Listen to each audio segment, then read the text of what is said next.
மார்நாதா ஆண்டவராகிய இயேசு கிறிஸ்துவ நாமத்தினாலே உங்களை வரவேற்கிறேன். ஆண்டவருடைய வார்த்தை எல்லாவற்றிற்கும் மேலானது. அதனுடைய இருதயத்திற்கு காயங்கட்டக்கூடிய வார்த்தைகளா இருக்குது. இந்த வார்த்தையில ஜீவன் இருக்கிறது. கிறிஸ்துவனுடைய வார்த்தை அது நமக்கு நன்மையை செய்யும். கிறிஸ்துவனுடைய வார்த்தை அது நம்முடைய வாழ்க்கையில கிரியை செய்யக்கூடிய ஒரு வார்த்தையா இருக்கிறது. இது சாதாரண மனிதன் எழுதி கொடுத்த புஸ்தகம் அல்ல. வானத்தையும் பூமியும் உண்டாக்கின உயிருள்ள தேவன் எழுதி கொடுத்த ஒரு புஸ்தகமா இருக்கிறது. அப்போ அவர் எழுதி கொடுத்த ஒவ்வொரு வார்த்தையிலுமே ஜீவன் தங்கியிருக்கிறது.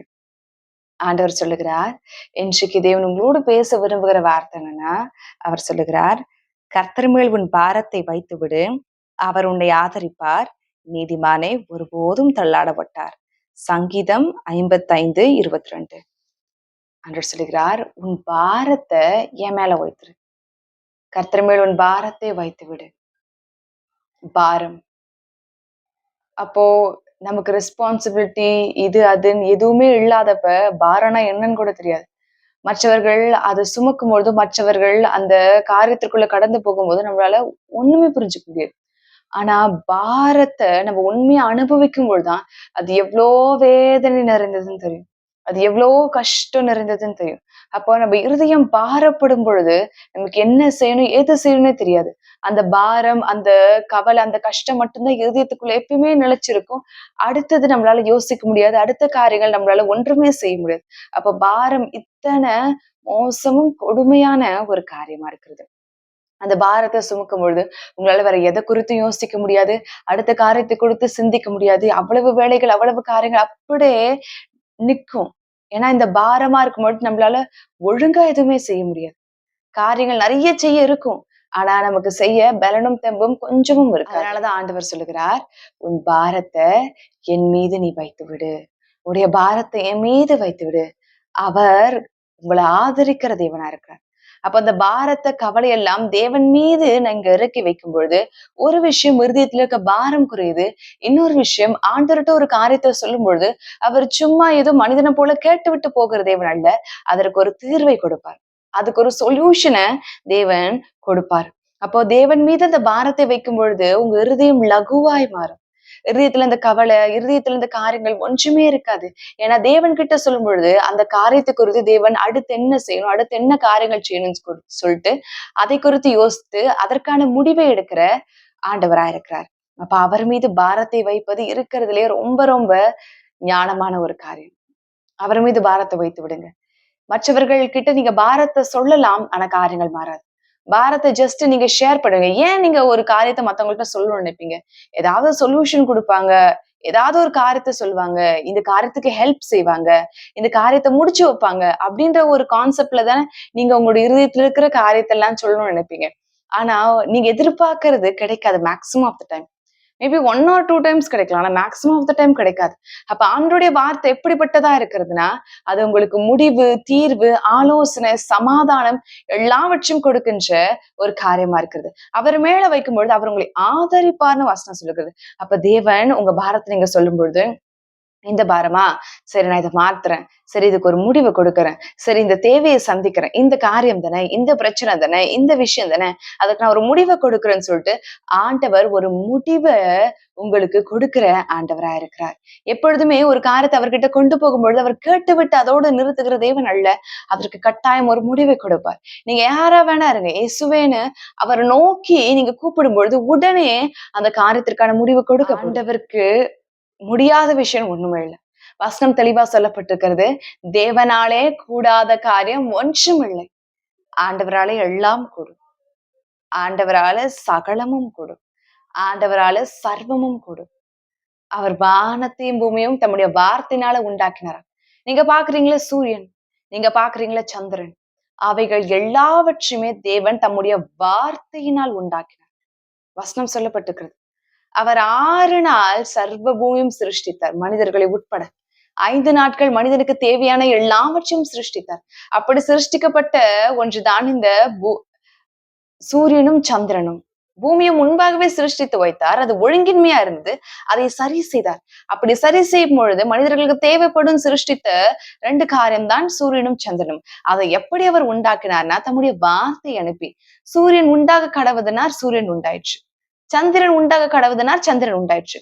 அப்ப தம்முடைய வார்த்தையை அனுப்பி அனுப்பி தேவன் எல்லாவற்றையும் அவர் சிருஷ்டித்த தேவனா இருக்கார். தம்முடைய வார்த்தை அனுப்பி எல்லாவற்றையும் உண்டாக்குனார். நீங்க பாக்குற சர்வ சேனையுமே அவருடைய வார்த்தையினால் உண்டாக்கப்பட்ட ஒரு காரியமா இருக்குது.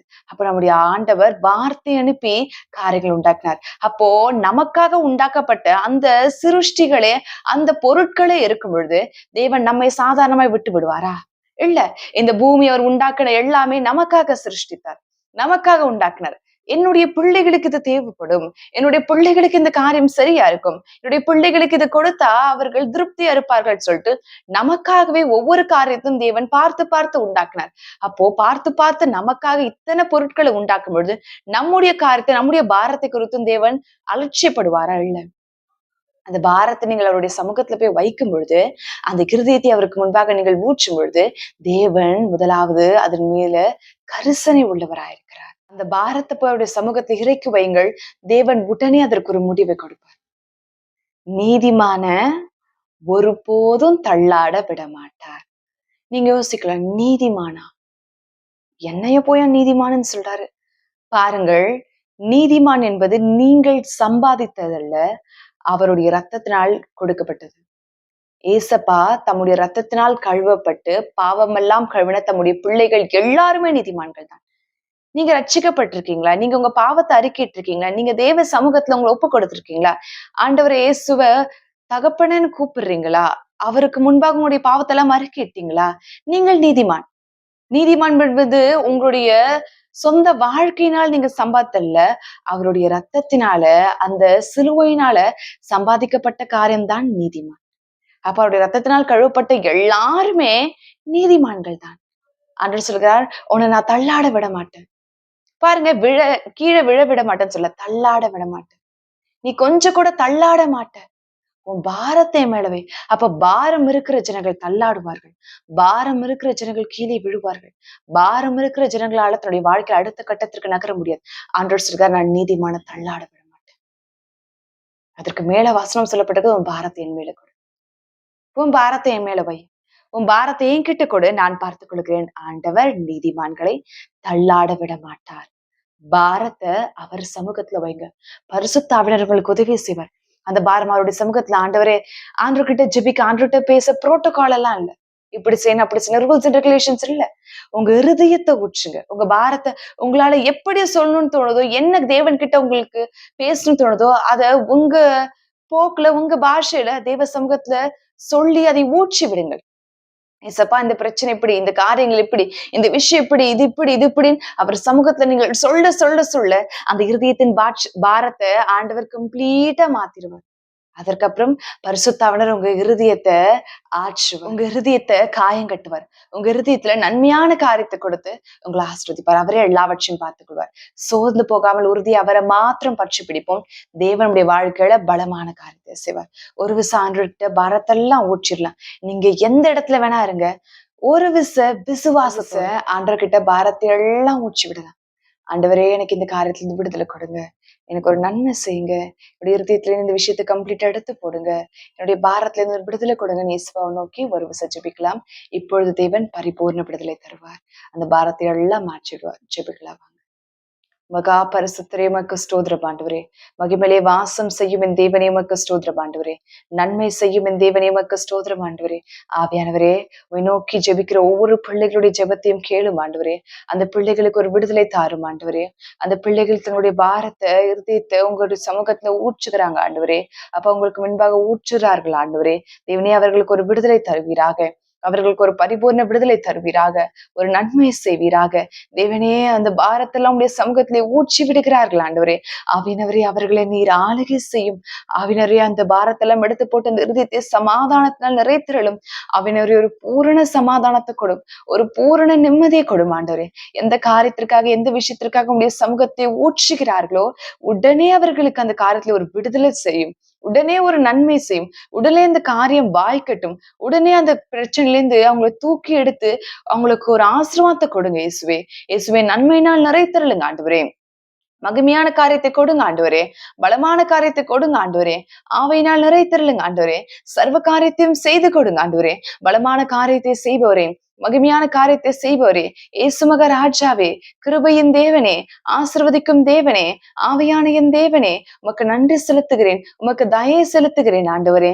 தேவனே, நீ நன்மை செய்கின்ற தேவன். உம்மை நோக்கி கேட்கிற ஒவ்வொரு பிள்ளைகளுக்கும் நீர் விடுதலை கொடுத்து பூரண சமாதானத்தினால் நிறைத்தருள பொறுமைக்காக உமக்கு நன்றி அப்பா. உம்முடைய ஆவி அவர்களை நிறைத்திரட்டும். உடைய சமாதானம் அவங்க உள்ளத்தை ஆளுகை செய்யட்டும். அந்த பாரத்தை எல்லாம் எடுத்து போட்டு உடைய சமாதானத்தின் ஆவினால் நிறைத்திரளுங்க சுவாமி. இயேசுவே நீர் செய்த நன்மைகளுக்காக நன்றி. எல்லா பிள்ளைகளையும் நீர் ஆசீர்வதித்தீர். உடைய சமாதானத்தினால் நிறைத்தருளினீர். அதற்காக உமக்கு நன்றி செலுத்துகிறேன் ஆண்டவரே. அப்பா இயேசுவின் நாமத்தினாலே ஜெபிக்கிறேன். ஜெபம் கேளும் ஜீவனுள்ள பிதாவே. ஆமென், ஆமென், ஆமென்.